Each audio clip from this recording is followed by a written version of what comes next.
नमस्कार प्यारे दोस्तों, कैसे हैं आप लोग। देखिए, आप लोग बार बार कह रहे थे कि सर हिस्ट्री के मैप की क्लास लाइए, मानचित्र की क्लास लाइए, और बिल्कुल शानदार मानचित्र की क्लास में लाया हूं। एक एक चैप्टर को मैंने ध्यान से देखा है कि कहां कहां से मानचित्र के प्रश्न आ सकते हैं। पिछले वर्षों के हमने 2024-25 के प्रश्न पत्रों का विश्लेषण किया, 2026 के मॉडल पेपर को देखा। उसके बाद प्रत्येक चैप्टर, जैसा कि आप जानते हैं, हमने एक एक चैप्टर के वन शॉट क्लास जो ली थी ना, उसी समय मैंने मानचित्र के जो खास खास स्थान थे जो पूछे जा सकते थे उनको छांट लिया था। उन समस्त को शामिल करके पूरे भारत के विभिन्न स्थानों के मानचित्र मैं आपके लिए लाया हूं। बेस्ट तरीके से बताऊंगा कि मानचित्र को भारत के नक्शे में कहां पर आपको दर्शाना है, ताकि एक भी आपका नंबर नहीं कटे। दोस्तों, आप क्लास को लाइक कर दीजिए और साथ ही साथ वीडियो को हाइप कर दीजिए, क्योंकि मैं ऐसी ही क्लासें आपके लिए लाता रहूंगा। आगे भी जो आपका जैसे जिनका हिंदी साहित्य का एग्जाम है, उनके लिए भी हम इसी प्रकार देखने वाले हैं। तो दोस्तों, इतिहास मानचित्र प्रश्न आपके लिए बहुत ही व्यवस्थित तरीके से आपको जो है वो हल करना पड़ेगा।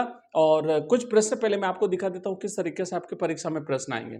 जैसे आप यहाँ पे देख पा रहे हैं कि निम्नलिखित सिंधु घाटी सभ्यता के स्थलों को भारत के रेखा मानचित्र में दिखाइए।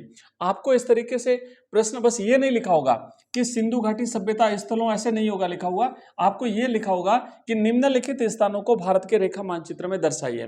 तो जैसे हमने क्या किया कि चैप्टर के हिसाब से लिए ना, इसलिए आपको यहाँ पे स्थान लिख दिया हमने।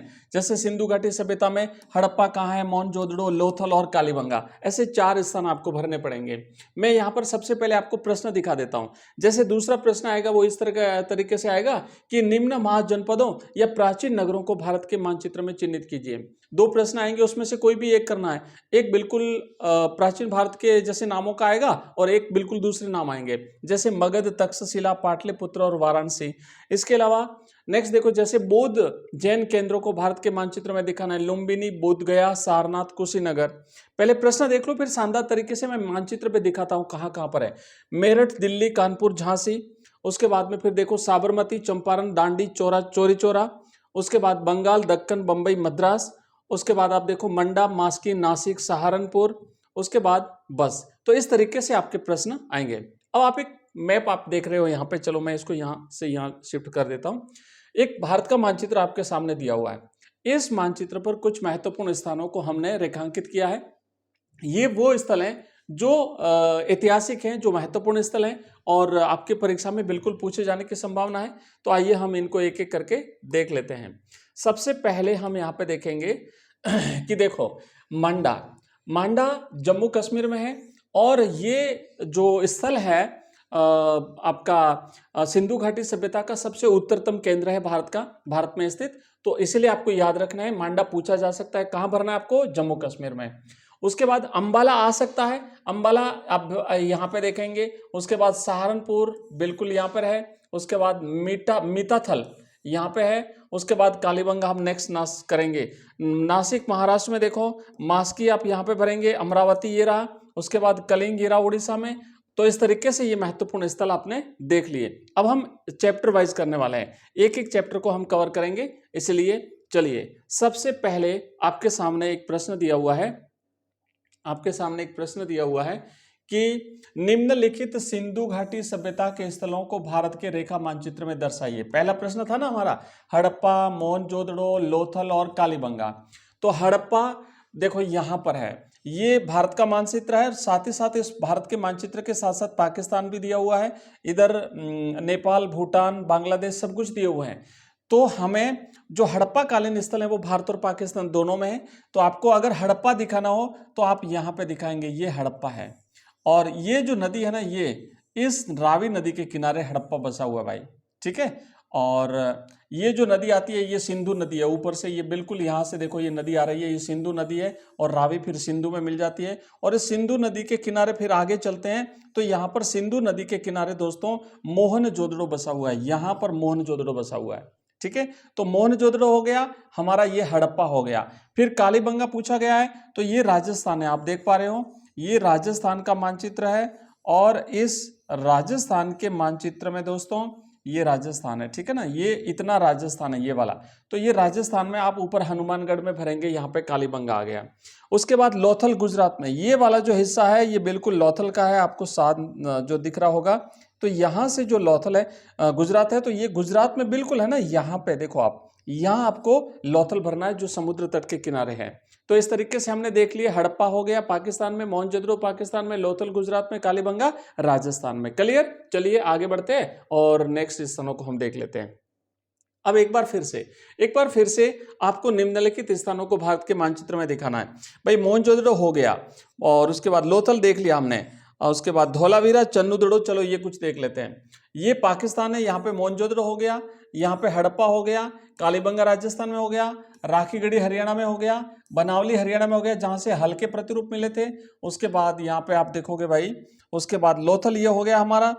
तो इस तरीके से ये कुछ महत्वपूर्ण स्थल थे जो आपको भारत के मानचित्र में दर्शाने हैं।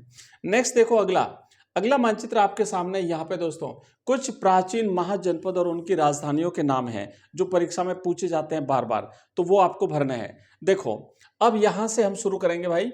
यहाँ पर आप देखो तक्षशिला है, तक्षशिला जो फिलहाल भारत से बाहर है, जो बिल्कुल अफगानिस्तान पाकिस्तान के बाउंड्री पर है, पहले भारत में हुआ करता था। इसके बाद में मत्स्य जनपद, यहाँ पे देखो राजस्थान का जो अलवर भरतपुर वाला जो इलाका है, यहाँ पे मत्स्य जनपद पड़ता था। उज्जैन, अवंती उज्जैन, आप यहाँ पे देखो ये वाला इलाका आपको भरना है। उसके बाद फिर देखो काशी वाराणसी यूपी में है, ये यूपी वाला जो इलाका ना, ये बाउंड्री आप देख पा रहे हो। उसके बाद मगध यहाँ पर है, देखो पटना, पाटलिपुत्र, राजगीर, ये मगध है, और वज्जी यहाँ पर है नेपाल में। तो ये आपने कुछ स्थल जो है वो देख लिए। चलिए आगे चलते हैं नेक्स्ट में आप मानचित्र पे, और यहाँ पर भी कुछ स्थलों को हम देख लेते हैं। अब यहाँ जैन धर्म से रिलेटेड और बौद्ध धर्म से रिलेटेड कुछ स्थल हैं भाई। लुम्बिनी वन नेपाल में, यहाँ पे लुम्बिनी वन है। उसके बाद देखो है ना, जैसे लुम्बिनी बुद्ध का जन्म हुआ था। उसके बाद वैशाली बिहार में है, ये वैशाली है। बोध गया यहाँ पर है बिहार में, है ना। सारनाथ जहाँ पे भगवान बुद्ध ने अपना पहला उपदेश दिया था, कुशीनगर यहाँ पर है। तो ये आपको भरने हैं स्थल, यूपी, बिहार और मध्य प्रदेश, यूपी, बिहार और नेपाल, इन तीनों में आए हुए ये जैन धर्म और बौद्ध धर्म से रिलेटेड। और श्रवण बेलगोला यहाँ पे देखो कर्नाटक में, श्रवण बेलगोला, ठीक है। आगे बढ़ते हैं नेक्स्ट। देखो और मानचित्र में मैं आपको दिखा देता हूं। वैसे एक मानचित्र मैंने पहले भी आपको दिखाया, भारत के मानचित्र में विभिन्न स्थानों को दिखाना है तो आप जो जाएंगे प्लेलिस्ट में, वहां पर आपको वो वीडियो मिल जाएगा, पुराना वाला भी आप देख लीजिए। अब देखो हम्पी, जो विजयनगर साम्राज्य की राजधानी थी, इससे रिलेटेड प्रश्न आ सकता है। तो पहले तो आपको यहाँ पे देखो आप, ये हम्पी है ना, ये जो यहाँ पे आप देख पा रहे हैं, ये विजयनगर साम्राज्य है, ये विजयनगर साम्राज्य है। और इस विजयनगर साम्राज्य में यहाँ पे देखो ये कृष्णा नदी है, और इस कृष्णा बेसिन, और उसको थोड़ा सा अपन और विस्तृत करें तो इस कृष्णा बेसिन में ही यहाँ पे देखो ये तुंगभद्रा नदी थी, यहाँ से निकलती है तुंगभद्रा नदी, जिस नदी से हम्पी को पानी मिलता था कर्नाटक में। ये हम्पी है जो विजयनगर की राजधानी थी, ठीक है। इस तरीके से आपको यहाँ पे इसे दर्शाना है। चलिए आगे बढ़ते हैं नेक्स्ट। अब यहाँ पे देखो, अब कुछ स्थल हैं जो आपको महत्वपूर्ण, जो यात्रियों ने यात्रा करी थी उसको देखना है। आप देखो ये जौनपुर यूपी में हो गया, दिल्ली भारत की राजधानी, आगरा यहाँ पे हो गया। उसके बाद ये गुजरात का खंबात की खाड़ी हो गया भाई।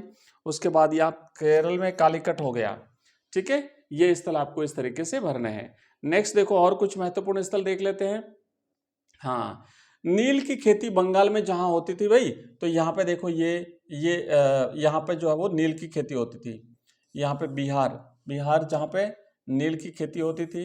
उसके बाद आप देख लेंगे चंपारण, नंबर 2 पे यहाँ पे चंपारण ने देख लिया। नंबर 1 बंगाल, यहाँ पे ये बंगाल है। उसके बाद 3 दक्कन, तो दक्कन यहाँ पे, इसे दक्कन प्रदेश कहते थे। फिर मद्रास, चेन्नई यहाँ पे जाएंगे। उसके बाद बम्बई 5 यहाँ पे आएंगे। उसके बाद 6 कलकत्ता, फिर से वापस यहाँ पे जाएंगे। तो इस तरीके से आपको ये स्थल भारत के मानचित्र में दर्शाने हैं। नेक्स्ट देखो और कौन से स्थल बचे। हाँ, एक बार फिर से 1857 के विद्रोह के जो केंद्र हैं भाई, ये इंपॉर्टेंट है, इनको जरूर ध्यान रखना। देखो यहाँ पे हम सबसे पहले मेरठ, जहाँ से क्रांति की शुरुआत हुई थी, ठीक है ना, यूपी में ये मेरठ जहाँ से क्रांति की शुरुआत हुई थी। ये दिल्ली है, मेरठ से विद्रोही जो है वो सीधे दिल्ली पहुंचे थे। उसके बाद देखो ये लखनऊ हो गया, कानपुर हो गया, आरा बिहार हो गया, झांसी एमपी हो गया, बरेली हो गया। तो यहाँ जो है वो विद्रोह हुआ था। आप इन्हें भारत के मानचित्र में दर्शाएंगे और सारे लोग जो है वो कहाँ गए थे भाई, दिल्ली गए थे। ठीक है, यहाँ से इस तरीके से। चलो आगे बढ़ते हैं एक बार फिर से। और हमारा जो चैप्टर नंबर 11 है, हमने चैप्टर वाइज लिए हैं। चैप्टर नंबर 11 के कुछ महत्वपूर्ण स्थल हैं जो गांधी जी से रिलेटेड हैं, तो पूछा जा सकता है। ये अमृतसर हो गया, यहाँ पे देखो ये गुजरात है ना, तो गुजरात में ये साबरमती आश्रम है। इस साबरमती आश्रम से गांधी जी दांडी मार्च किया था। गांधी जी ने 12 मार्च से शुरू होकर के 6 अप्रैल को गांधी जी यहाँ पे पहुंचे थे दांडी, और नमक सत्याग्रह इन्होंने शुरू किया था। नागपुर महाराष्ट्र में भाई ध्यान देना। चौरी चौरा उत्तर प्रदेश में, ये उत्तर प्रदेश है, लास्ट यहाँ पे चौरी चौरा। यहाँ पे जो घटना घटी थी कि भीड़ ने पुलिस थाने को आग लगा दी थी, जिससे गांधी जी ने अपना असहयोग आंदोलन स्थगित कर दिया था। चंपारण बिहार में, यहाँ पे देखो नील की खेती करवाई जा रही थी। ठीक है, ये स्थल आपने भर दिए। अब आगे बढ़ेंगे और यहाँ पे कुछ स्थल हैं। लखनऊ देखो ये रहा, उसके बाद फिर इलाहाबाद यहाँ पे रहा। इनको इन स्थलों को आप दर्शाना है। तो ये स्थल जो है वो हमने भारत के मानचित्र में व्यवस्थित तरीके से चैप्टर वाइज कंप्लीटली देख लिए हैं। इससे बाहर कोई भी नहीं जाएगा। आप एक बार इनका अध्ययन कर लेना आराम से, तो आपका मानचित्र हो जाएगा। आप सभी को एग्जाम के लिए बेस्ट ऑफ लक। ये हमारी अंतिम क्लास थी, और अब नेक्स्ट क्लास आएगी हमारी हिंदी साहित्य की। जिन बच्चों का हिंदी साहित्य सब्जेक्ट है, बिल्कुल शानदार तरीके से हम तैयारी करेंगे। तो आपका थैंक यू वेरी मच।